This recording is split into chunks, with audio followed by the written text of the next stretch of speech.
Et si le Real Madrid préparait une révolution silencieuse, pendant que le Barça, lui, s'apprête à sacrifier deux de ses attaquants majeurs?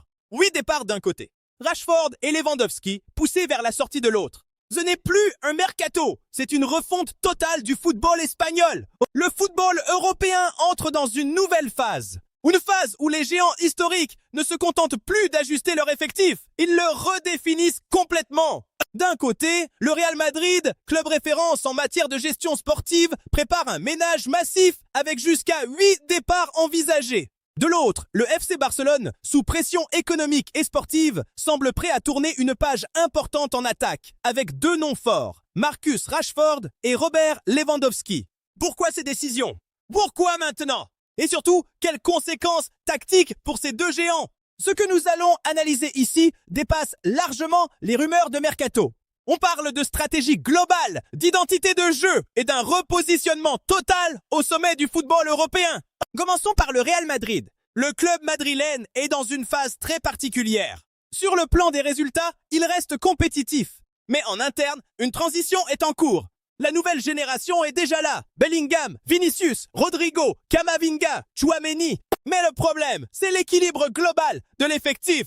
Trop de joueurs pour trop peu de rôles clairement définis. Certains profils sont devenus redondants. D'autres ne correspondent plus aux exigences du très haut niveau actuel, notamment en termes d'intensité et de polyvalence. Résultat, le Real ne veut plus subir, il veut anticiper. 8 départs envisagés, ce n'est pas un hasard. C'est une volonté claire, alléger, clarifier, optimiser. Du côté du Barça, la situation est encore plus complexe. Le club catalan reste fragile économiquement. Chaque décision sportive est influencée par une contrainte financière. Mais au-delà de ça, il y a une question fondamentale, l'identité offensive. Lewandowski, longtemps pilier du système, commence à montrer des signes de déclin physique. Rashford, lui, représente un profil intéressant, mais pas forcément adapté au jeu de position catalan. Le Barça cherche donc à reconstruire une attaque plus mobile, plus fluide, plus cohérente avec son ADN. Et c'est là que tout devient stratégique. Car ces décisions ne concernent pas seulement les joueurs, elles concernent le style de jeu. Regardons maintenant le Real Madrid. Historiquement, le Real évolue dans un système flexible, oscillant entre 4-3-3 et 4-4-2 losange. Mais ces derniers temps, on observe une mutation vers un système hybride. Avec Bellingham en position avancée, presque en faux numéro 10, le Real crée une supériorité dans l'axe. Mais ce système a aussi ses limites. L'occupation des ailes devient parfois déséquilibrée. La présence d'un vrai numéro 9 manque dans certaines phases. Et surtout, la transition entre attaque et défense n'est pas toujours maîtrisée. C'est là que les départs prennent du sens. Le Real veut des profils capables de s'intégrer dans un système plus dynamique. Des joueurs capables de presser haut, de se replacer rapidement et de participer à toutes les phases du jeu. En phase offensive, l'objectif est clair, accélérer la circulation du ballon. Moins de touches, plus de mouvements sans ballon, plus de verticalité. Les milieux doivent casser les lignes. Les ailiers doivent attaquer les demi-espaces. Et le point de fixation doit être mobile, pas statique. Et c'est précisément là que certains joueurs actuels ne correspondent plus. Mais ce n'est pas tout. Regardons maintenant le FC Barcelone. Le Barça reste fidèle à son 4-3-3, mais dans une version modernisée. Le jeu de position est toujours présent, mais il est de plus en plus vertical. Moins de possession stérile, plus de projection rapide. Le problème, c'est que Lewandowski, dans ce système, agit comme un point d'ancrage fixe. Il offre une présence dans la surface, mais limite parfois la fluidité des mouvements. Rashford, lui, est un joueur de transition. Explosif, direct, mais pas toujours à l'aise dans les petits espaces. Résultat, une attaque déséquilibrée. Le Barça veut donc revenir à une attaque plus mobile, avec des permutations constantes. Des appels dans la profondeur. Et surtout, une meilleure occupation des zones intermédiaires. Et c'est là que tout change. Car en poussant ses joueurs vers la sortie, le Barça ne cherche pas seulement à vendre, il cherche à redéfinir son animation offensive. Mais une équipe ne se construit pas uniquement avec le ballon. Ce qui va vraiment faire la différence, c'est ce qui se passe sans lui. Pressing, transitions, organisation defensive, c'est ici que les choix du Real et du Barça prennent toutes leurs dimensions. Entrons maintenant dans le cœur du jeu moderne, l'organisation défensive et le pressing. Commençons par le Real Madrid. Le Real a longtemps été une équipe de gestion. capable de défendre en bloc médian, puis de frapper en transition. Mais aujourd'hui, le football exige plus. Le Real doit presser plus haut, plus vite, plus intelligemment. Le problème, c'est que tous les joueurs ne sont pas adaptés à ce style.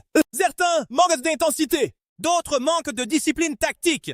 Résultat, un pressing souvent désorganisé. Les lignes se cassent, les espaces apparaissent, et l'adversaire peut progresser trop facilement. Les départs envisagés visent donc à corriger cela. Le Real veut un bloc compact, des lignes rapprochées, un pressing coordonné. Chaque joueur doit savoir quand sortir et quand rester. Et surtout, le Real veut améliorer ses transitions défensives. Perte de balle, réaction immédiate. C'est devenu une règle fondamentale. Du côté du Barça, la logique est similaire, mais avec une philosophie différente. Le Barça veut récupérer le ballon haut, très haut. Le pressing est déclenché dès la perte. Les attaquants sont les premiers défenseurs. Mais là encore, Lewandowski pose problème. Il ne peut plus presser avec la même intensité. Il ne peut plus répéter les efforts. Rashford, lui, presse, mais de manière irrégulière. Résultat, un pressing inefficace. Le Barça veut donc des joueurs capables de maintenir une pression constante. Des joueurs capables de fermer les lignes de passe et de forcer l'adversaire à jouer lent. Mais ce n'est pas tout. Les transitions offensives sont également un point clé. Le Real veut être plus rapide, plus direct, moins dépendant de la construction lente. Le Barça, lui, veut retrouver un équilibre entre possession et verticalité. Deux visions différentes, mais un objectif commun, être plus imprévisible. Parlons maintenant des joueurs. Au Real Madrid, Jude Bellingham est au centre du projet. Il incarne le lien entre les lignes. Capable de marquer, de créer, de presser. Autour de lui, Vinicius apporte la profondeur. Rodrigo, la mobilité. Mais pour que ce trio fonctionne, il faut de la cohérence derrière. Des milieux capables de couvrir. Des latéraux capables d'apporter sans déséquilibrer. Au Barça, le cas Lewandowski est central. C'est un finisseur exceptionnel. Mais dans un système qui évolue, il devient un point de fixation trop rigide. Rashford, lui, est un joueur de rupture, mais pas un joueur de contrôle. Le Barça cherche donc des profils hybrides. Des joueurs capables de jouer entre les lignes, de combiner et de finir. Et c'est là que tout bascule. Le véritable tournant, ce n'est pas un match, c'est une prise de conscience. Le Real comprend qu'il doit évoluer pour rester dominant. Le Barça comprend qu'il doit s'adapter pour survivre. Les décisions de mercato deviennent alors des décisions tactiques. Chaque départ est un choix stratégique. Chaque arrivée est une pièce du puzzle. Et c'est cette vision globale qui change tout. Au final, ce que nous voyons ici, ce n'est pas un simple mercato, c'est une transformation. Le Real Madrid veut optimiser son effectif pour construire une machine plus cohérente, plus moderne, plus intense. Le FC Barcelone, lui, cherche à retrouver son identité tout en s'adaptant aux exigences du football actuel. À deux clubs, deux stratégies, mais une même ambition, dominer l'Europe. La vraie question maintenant, ce n'est pas qui vend ou qui achète, c'est à qui comprendra le mieux le football de demain.